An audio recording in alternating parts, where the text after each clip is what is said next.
Europe's unity is cracking, loudly and publicly. What was once a united front on Ukraine is now turning into an internal power struggle, with leaders openly challenging Brussels' strategy.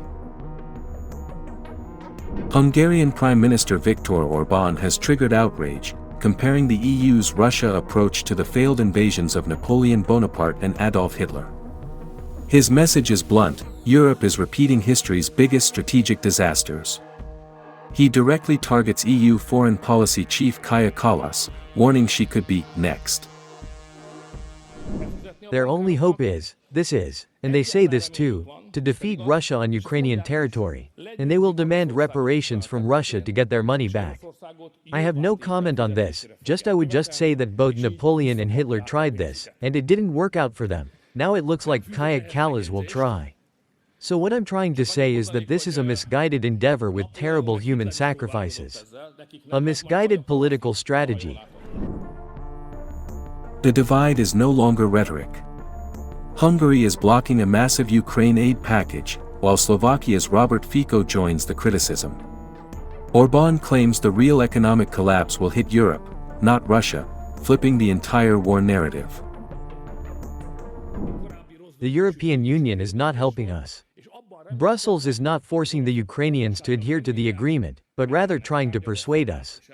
But we made it clear that until a new one comes back, until oil comes from Ukraine, Ukraine will never receive this 90 billion forints.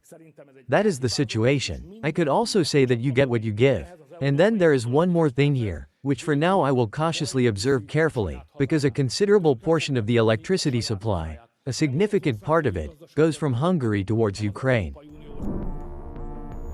In his most controversial remark, Orbán suggests Ukraine's economy now depends on war, arguing Western funding may be prolonging the conflict.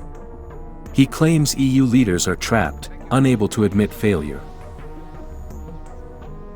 Fico goes further, dismissing the UN as irrelevant and mocking EU diplomacy. He accuses Europe of hypocrisy, pointing to continued Russian energy imports despite public sanctions. I repeatedly say that if we seriously want to be a relevant partner in the world, Kaja Kallas cannot be the head of European diplomacy.